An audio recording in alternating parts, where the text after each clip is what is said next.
We've made a deal. We're close to making a deal with India. That is the word coming in from US President Donald Trump as India and the US complete negotiations, and a formal announcement is awaited. Sources tell Indian officials have proposed a fair deal which would help India's labor-intensive sectors. The Trump administration releases tariff letters to 14 trading partners announcing reciprocal tariffs effective the 1st of August. Japan, South Korea, Kazakhstan and Malaysia will face a 25% duty, while Myanmar and Laos face 40% and South Korea with 30%. Trump says that the new deadline for imposing reciprocal tariffs is not 100% firm, adding that he's open to alternate proposals if trade partners request changes. Stocks on Wall Street take a dip after Donald Trump announces higher tariffs on 14 trading partners. The Dow loses over 420 points. The Nasdaq sheds nearly 200 points. Asian markets are mixed, while the GIFT Nifty is indicating a slightly lower start for the Indian markets. Crude oil prices have eased after rising almost 2% in the previous session as investors assess new developments on US tariffs and a higher than expected OPEC plus output hike for August. Gold prices have also pared earlier losses after Trump announced a 25% tariff on goods from Japan and South Korea. Good morning. You're watching Power Breakfast here on CNBC TV 18 in the Mumbai News Center. I am Hormis Vachakia. Let's first take a look at how the Asian markets are faring this morning after what was an action-packed last night in the US with the announcements of the tariffs on more than 14 countries. The Hang Seng currently trading above the flat line, but the Taiwanese index has been a bit of an underperformer today. 0.8% lower, although the outperformer today is Kospi, the South Korean benchmark, despite the tariffs being imposed on South Korea. Of course, there is a 3-week window as a result of which the Kospi is up 1%, the Nikkei trading above the flat line, the Shanghai Composite is trading above the flat line. So it's a mixed picture, but largely in the green, despite the session that we had on Wall Street last night. And you pull up the GIFT Nifty as well, that will give you an idea of how our own markets are likely to start off. Well, after a relatively quiet session yesterday, the implied open still suggesting a 40-point downtick. It's the sensex weekly expiry today and still awaiting contours of that potential deal with the US, and that is what is keeping markets on the edge. But the big talking point this morning is the new tariffs announced by the United States on 14 countries. Let's get in Dia for all the latest developments from the White House in our latest segment, Trump Watch. A busy day on the global front with new U.S. policies, high-level meetings and market reactions driving today's news. President Trump has unveiled a sweeping first wave of higher U.S. tariffs targeting countries from Asia to Europe. In a push for new trade deals, the president announced tariffs ranging from 25% to 40% on goods from Japan, South Korea and a dozen of other countries. Malaysia, Kazakhstan and Tunisia will face a 25% rate, while South Africa's goods will be hit with 30% and Laos and Myanmar will be subject to a 40% levy. Other nations on the list include Indonesia at 32%, Bangladesh at 35% and Thailand and Cambodia at 36%. Bosnia will face a 30% tariff while Serbia's rate is set at 35%. Important to note here is that US maintains the August 1st cutoff date. It is not a new deadline but an outer limit for countries to speed things up. But even as a deal with India is awaited, the president hinted saying it will be done soon. Listen in. If they call up and they say, would like to do something a different way, we're going to be open to that. But essentially, that's the way it is right now, yeah. Are the tariff letters that you sent today final offers, or are they negotiable? More or less final offer. We've made a deal with United Kingdom. We've made a deal with China. We've made a deal. We're close to making a deal with India. Others we met with, and we don't think we're going to be able to make a deal, so we just send them a letter. If you want to play ball, you have to. This is what you have to pay. So as far as I'm concerned, we're done. We're sending out letters to various countries telling them how much tariffs they have to pay. Some will maybe adjust a little bit depending if they have a cause. We're not going to be unfair about it. And actually, it's a small fraction compared to what we should be getting. We could be asking for much more, but for the sake of relationships that we've had with a lot of really good countries, we're doing the way I do it. Moving on, Donald Trump hosted Benjamin Netanyahu for dinner at the White House as he pressed the Israeli Prime Minister to end the devastating Gaza war. Trump voiced his confidence that Hamas was willing to agree a truce with Israel. Netanyahu also handed Trump a folder containing a nomination for him for Nobel Peace Prize. And lastly, Iranian President Masoud Pezeshkian told Tucker Carlson in an interview that his country remains open to talks with the U.S., but that it was difficult to trust Washington after its strikes last month. That's all for today. Now back to you, Hormaz. Dia, thanks a lot for that update there on the big developments last night. Now, Treasury Secretary Scott Bessent, in an interview to CNBC, said that the tariffs announced will be back in April will take effect on the 1st of August for countries that have not reached an agreement with the Trump administration. Is concerned about is the quality of the deals, not the quantity. As you could imagine, as he started herding the cats and trying to get everyone across the finish line, when he said that there's a chance that countries could boomerang back to their April 2nd reciprocal tariff levels, we've had a lot of people change their tune in terms of negotiations. So my mailbox was full last night with a lot of new offers, a lot of new proposals. So it's going to be a busy couple of days. But importantly, too, that President Trump has said that the countries would not go back to the reciprocal rate until August 1st. Let us also now listen to Guhun Kwon and his views on the tariff letters issued by the U.S. president.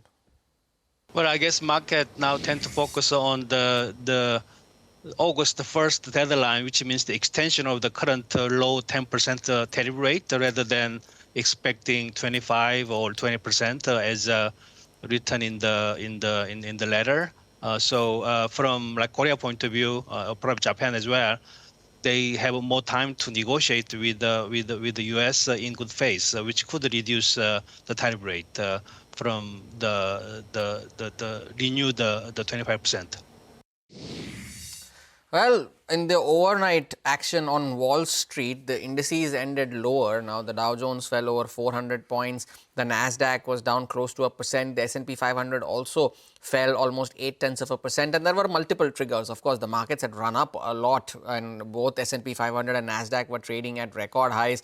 And the Dow Jones also was nearing its record high levels, as a result of which they fell. Now, Toyota and Honda, shares of both of these companies, fell over 4% as well, following Donald Trump's announcements on tariffs on Japan and South Korea. Now, Nvidia was slightly lower, while Apple and Alphabet along with AMD shed over 2% each, and that is what put pressure on the S&P 500 and the Nasdaq.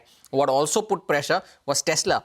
That was down 4%, or more than 7% actually in trade, and it lost more than $68 billion in market cap, and that is after Elon Musk announced plans to form a new political party, and Donald Trump has called this move ridiculous, and that Musk has gone, quote-unquote, completely off the rails, and that has added to concerns for Tesla shareholders as well, as to now that the Doge overhang was over and he was announcing that he is putting his focus back onto his own business, is when this overhang has now emerged with him trying to form a new political party, and that weighed down on Tesla's stock price. Now, Allianz's chief economic advisor, Mohammad El-Arayan, believes that the market will not react as much as it did in the initial phase because these levels are not firm and are likely to change by the next deadline. Listen in. The conditioning of the market has been, let's wait and see, nothing is final. And you know what? We learned the lesson in April. We sold off violently in April, only to see highs, record highs within 80 days. So that's certainly the conditioning of the market.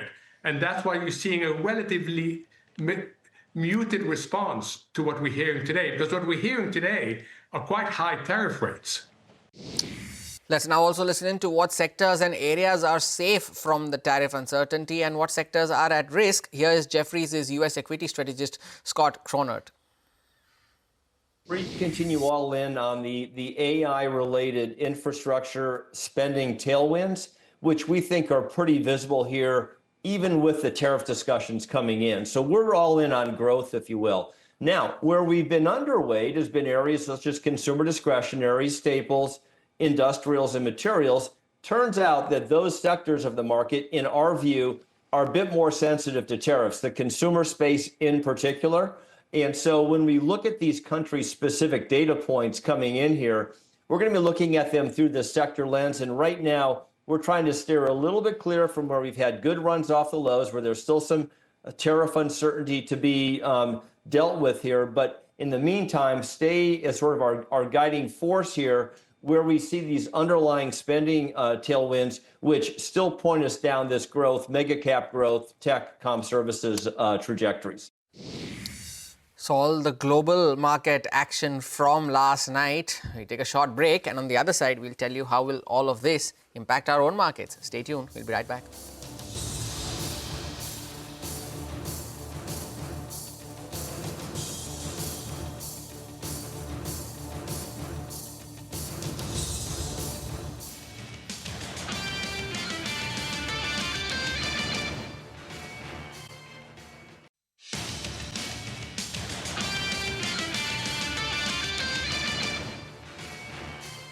Welcome back. We have our research team ready to tell you how will all of the overnight action impact our own markets with the trade setup, the stocks that are likely to be in the news, and of course the setup on the F&O side of things as well. Firstly, Vivek joins in with all the market cues that we need to watch out for. Vivek, listless session yesterday, still awaiting more clarity on the US trade deal, but what are the cues that you're watching out for today? That's right. Good morning, Hormaz. All eyes will be on the trade deal, whether it's a mini deal or what exactly transpired as far as that particular, and the outcome of that is something that the street will watch out for very closely. Like you mentioned at the start of the show, the US markets ended pretty negative yesterday, and the entire Musk fiasco is something that did weigh on the stock price over there as well of Tesla. Now, talking about oil prices, now despite the steep production hike that OPEC Plus will be taking, you did see oil prices yesterday recover from day before yesterday's sell-off. So oil prices yesterday managed to end with gains of 1.8%. Today morning's rate is what you're seeing on your screen. Again, a marginal dip is what you're seeing over there. Like you mentioned, Indian markets range-bound listless session. Markets ended largely near the flat line. A very stock-specific market is what we witnessed yesterday, and largely on the back of quarterly updates is where you did see stocks move. FMCG stocks, most of them have come out with their quarterly updates. So you did see names like GCPL and Dabur managed to outperform. On the other hand, Jubilant Foodworks, despite a good set of quarterly updates coming in over there, the stock did see some selling pressure. Today, all eyes will be on Kotak Mahindra Bank and Titan. They came out with their updates yesterday. Advanced decline ratio in yesterday's trading session was largely in favor of the declines in the ratio of 2:3. Asian markets, GIFT Nifty indicating 0.4% lower start as far as Indian markets are concerned. Still a 40-point downtake. Vivek, thanks a lot for that. And it's still stuck in that range, right? 25,300, 350 on the downside, 25,600, 650 on the upside. So it's struggling to cross the higher end of the range. But of course, the index continuing to respect lower levels. And of course, it's not like we are devoid of any domestic cues of our own, considering the slew of business updates that have been reported over the last couple of days and after market hours yesterday as well. And Ria is joining in to list out all of that. And of course, some of the other names that you should keep an eye out for. Ria, good morning. Good morning, Hormaz. A lot of companies have come out with their quarterly updates. First, coming to Kotak Mahindra Bank, good updates for this one. The total deposits have gone up by around 13% on a year-on-year basis, and even the loan growth has been quite strong at 14% on a year-on-year basis. So, good updates coming in for Kotak Mahindra Bank. Coming to Titan, the Q1 international business has gone up by around 49% on a year-on-year basis, and even the consumer business has jumped up by around 20%. Moving on to M&M, the June production numbers have gone up by around 20%, coming in at about 83,435 odd units. The June sales have also gone up by around 14% on a year-on-year basis, and exports have seen an increase of about 1%. For Tata Motors, the JLR wholesales have seen a decline of about 10.7% on a year-on-year basis, and even the retail sales for JLR have gone down by over 15% this time around. Two other real estate companies have come out with their quarterly updates. For Phoenix Mills, the retailer sales have gone up by around 12% on a year-on-year basis, and for Macrotech developers, the pre-sales have seen an increase of around 10%, and even the collections have gone up by around 7% on a year-on-year basis. Apart from this, JSW Infra is expected to be in focus today. The company has received an LOA for the mechanization of Kolkata port berths, two port berths with an estimated capex of around 740 crores for this one. And lastly, Navin Fluorine will also be in focus today. The company has launched a QIP to raise about rupees 750 crores, and the floor price has been set at rupees 4,798 per share. Riya, thanks a lot for that update. And lastly, Sudarshan joins in with cues from the FNO space. Sudarshan, good morning. What are the FNO cues indicating for our own markets today? Good morning, Arma. So yesterday it was a range-bound day of trade, and at the end we saw both sensex and Nifty closing with minor gains, while broader market underperformance led to market breadth in the favor of declines. Market advanced decline ratio at the end was at 2:3. And for today also, GIFT Nifty is indicating a start with minor cuts. As far as flows are concerned in the cash market, we have seen both FIs and DIs buying. FIs have bought more than 321 crore. Even DIs have bought almost 1900 crore. But in the derivative market, FIs continue to add to short positions. They have sold in the index futures, and that sell figure was almost 670 crore. They've added long positions of 900 contracts, but at the same time, they have added short positions of more than 4,300 contracts. Now, FI's long exposure remains around 28.2%. On the option front, 25,600 and 25,500 call have seen healthy additions. And on the put side, 25,300 put has seen addition of almost 23 lakh shares. So that's the reason support for Nifty remains around 25,300 and resistance around 25,700. One stock remains in the bank, that is RBL Bank. And apart from that, I'll keep an eye on auto ancillary because there is no mention of India in all the letters that US President Donald Trump has sent regarding the trade tariffs. Auto ancillaries, that remains an important sector to watch out for in today's session, apart from the textile names, of course, with the 35% tariff on Bangladesh. So, interesting day that lies ahead for our own markets. But an interesting study, Sudarshan, thanks a lot for that, though. An interesting study, though, was put out yesterday by market regulator SEBI. And they put out a similar study last year on the derivative losses made by individual traders in the FNO market. And if you could take a look at the data that has come out. Now, if you compare the index options premium-wise, it's declined 9% from last year, but if you compare that over a 2-year period, it's still up 14%. Now, if you compare that on a notional basis, that too is down almost 29%. But on a 2-year period, if you take a look at that, it's a 42% uptick that you're witnessing. But the big number, though, before we get to that, it's the individual turnover, that's down 11%. The unique individual investors also is down 20%, and that we're talking about on a year-on-year basis. Now, the big number, of course, is the losses made by these FNO traders last year, and that was 1.05 lakh crore rupees, and that is a 41% jump from the 74,000 crore loss that they had made in FY24. So that's a 41% uptick. The losses have widened.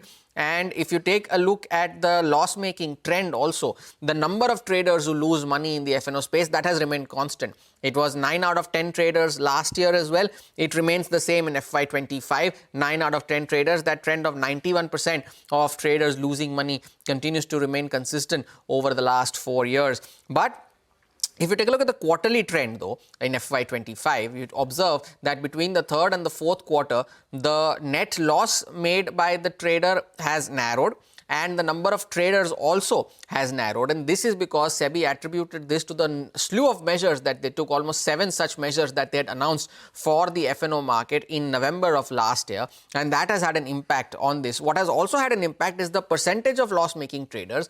That too has come down between the third quarter of FY25 and the fourth quarter of FY25. And the average loss per trader that is made, that too, even if it is still higher than the first 2 quarters of the year, it is lower when you compare it to the third quarter. The third quarter was the peak at around almost 63,000 rupees. That has come down to around about 58,000 rupees. Now, despite this, SEBI still says that India is still a very highly traded derivatives market compared to the other countries, and that is evident from this 5-year CAGR that you see. The options premium, be it on an index level or on a stock level, have gone up both anywhere between 55% to almost double. The notional index options CAGR has doubled over a 5-year period. So it shows the kind of activity that you have seen in the FNO market, although there has been a slight reduction reduction on a quarter-on-quarter basis based on the numbers that the measures that SEBI has taken,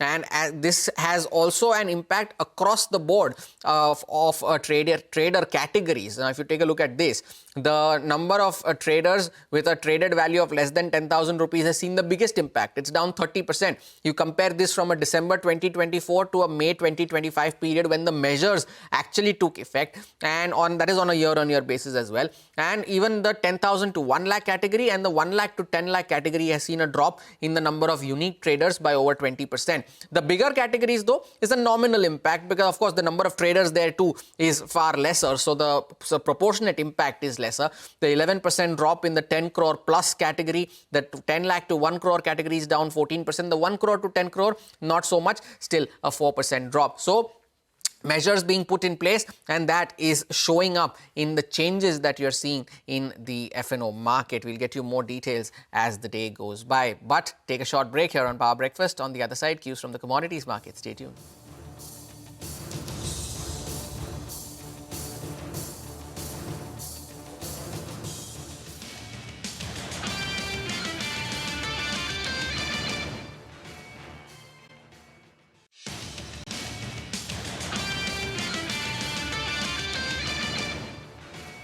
Welcome back. Manisha Gupta now joins in with all the updates from the commodity space. Manisha, good morning. What's on your radar today? Well, we've seen some safe haven buying come in Hormuz, and that really seems to be showing in gold prices, which have gained on tariff concerns. The U.S. trade policy clearly going to be on focus, and there is demand, for safe haven slightly coming back. You look at gold, it's trading higher. You look at silver, that's trading on the positive side as well.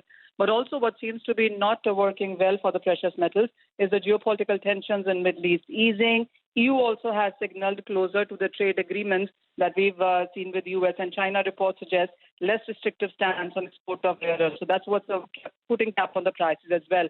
In the meanwhile, you've seen crude oil prices gain 2% overnight. We've seen natural gas prices gain up by 3% as well. Also, what hasn't done well is the base metal prices. So copper is down 2% overnight. So is the case with aluminum, zinc as well.